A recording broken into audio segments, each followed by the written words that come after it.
I don't recommend picking individual stocks. Seriously. Vincent here from The Simple Dollar, and today we're going over reasons why we do not recommend you actually picking individual stocks to invest in. If that sounds good, make sure you smash that subscribe button and ring the notification bell to always stay updated with the latest and greatest at The Simple Dollar. Unless you're investing with money that you do not need for the rest of your life, we do not recommend you to invest in individual stocks. The reason for this is because there are a ton of sources of risk when picking individual stocks to invest in, and if you add all these sources of risk up, it becomes a whole ton of risk, especially for the individual investor like you and me. And in this video, we're going to go over some of these sources of risk and why we don't believe that you should be picking individual stocks. The first reason is that more likely than not, you're already behind on the curve when it comes to acting on selling or purchasing shares of a company. By the time key information becomes public for the individual investors, already large-scale institutional investors have already acted on the market price, meaning that the market price has already adjusted to this news. Let's say, for example, a company is coming out with really positive quarterly reports. By the time you're aware of this information, the stock price has already adjusted because of large-scale institutional investors. Let's say, however, on the flip side, actually a negative quarterly report comes out.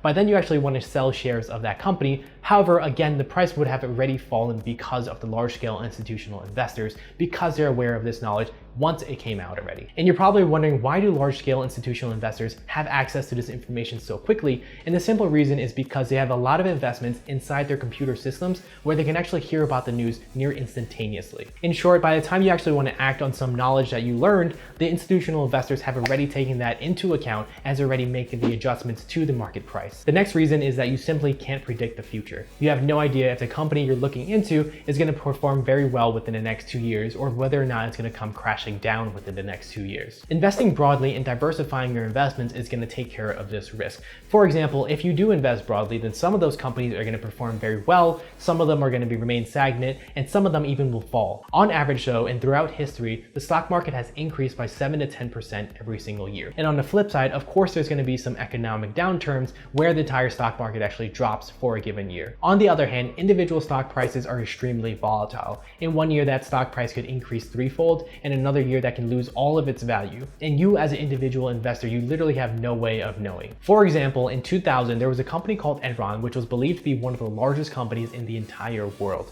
However, 1 year later, by 2001, that company's value has dropped to be only a penny stock. In general, individual investors cannot afford to lose all of their investments because they're invested in individual stocks, unless they're extremely wealthy and they're only investing with their excess funds. Unless you already have a financial fortress keeping you afloat for a good amount of time, then it's actually a little bit too risky to invest in individual stocks, and we recommend you to approach with caution. The next reason is it takes a lot of time to actually do well. If you're actually investing and not just gambling based off of what you heard on the news or your buddy at work, you actually have to commit time to reading SEC filings as well as reading earnings report. And if you aren't doing that, then you're actually going to be eaten alive by other investors who are also interested in this company, and they're going to be miles ahead of you in terms of knowledge. And if you're actually interested in multiple individual companies, then this is actually going to take a lot of time, especially if you're going to comb through 10K forms, SEC filings, and earnings reports for every single company that you're interested in. However, let's say that you're still interested in investing in individual stocks, and given your situation, that you still believe it is financially prudent.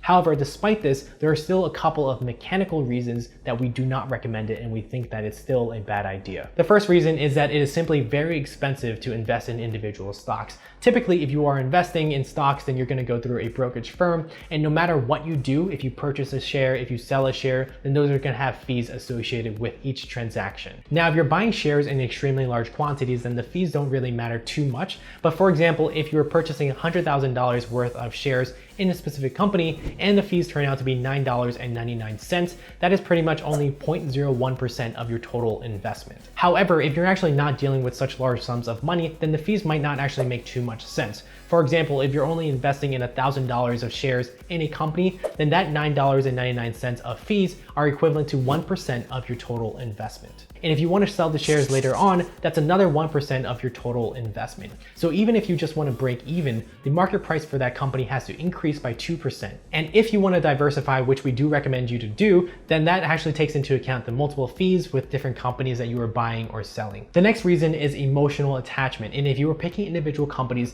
then it's very easy for you to get emotionally attached to something because you spent a lot of time, effort, and money to actually learn about the company and to actually invest in that company. Now, the downsides of that is that even if there are bad news from the company, you're going to consider it as a minor speed bump. However, on the flip side, if there's even minor good news about that company, you're going to take it to heart and think that this is a massive, groundbreaking development for this company. Because of this, it's really hard for individual investors to understand when they should be dropping investments for a specific company. Individual investors tend to hold on to the shares of a company long after they should have sold it already. And the main reason for this is because if you truly believe in the company and you spend so much investments to that, you kind of turn a blind eye to any little warning signs that you should be taking into account. And that's understandable. We're human, so we often wear rose-colored glasses even when we shouldn't be. The next reason is diversification. And if you're investing in an individual company, then that becomes extremely risky. You can, of course, mitigate this risk by investing in a ton of different individual companies, but then of course, as we mentioned earlier, one, this would be extremely time consuming to follow the earnings report and the SEC filing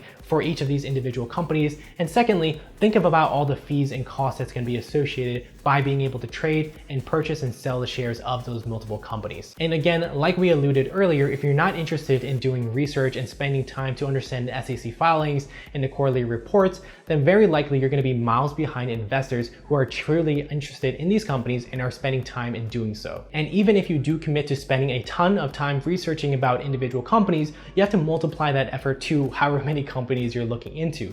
And by then that actually turns this into pretty much a full-time job. And even then, you still won't be able to get ahead of that knowledge and outperform institutional investors. Given all these risks and issues that we just mentioned in the video, we really cannot recommend investors to pick individual stocks. And before I get into what we do recommend investors to do, make sure you smash that like button down below, as well as check out the video description for even more details on this topic, and by visiting thesimpledollar.com. So here at The Simple Dollar, our recommendation is actually check out index funds instead of individual stocks. And index funds is essentially you're going to be investing in the total stock market of pretty much every stock within that index, meaning that you don't have to spend time actually studying individual companies because you should be confident and comfortable in the index that you're picking. But of course, what if you're still super interested in investing in individual stocks? And if that's the case, then we actually recommend you to channel your energy elsewhere. For example, a couple of things you can check out is one, joining in a local investors club.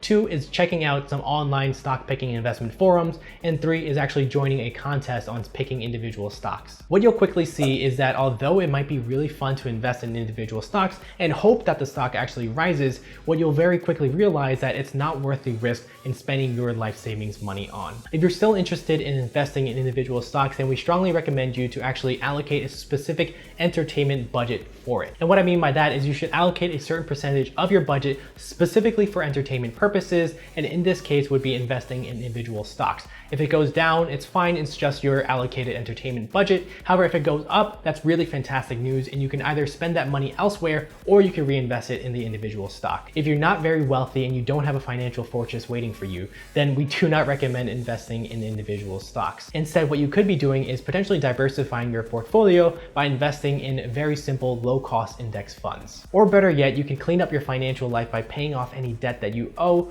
or increasing your emergency savings. And trust me, your financial future will thank you for it. As always, thank you so much for watching. If you have any questions on this topic, feel free to leave some comments down below and we'll get back to you as quickly as possible. And remember, if you want to stay updated with the latest and greatest money and personal finance videos from The Simple Dollar, remember to smash that subscribe button and ring the notification bell, and also check out thesimpledollar.com. As always, thank you for watching. Vincent Chan signing off.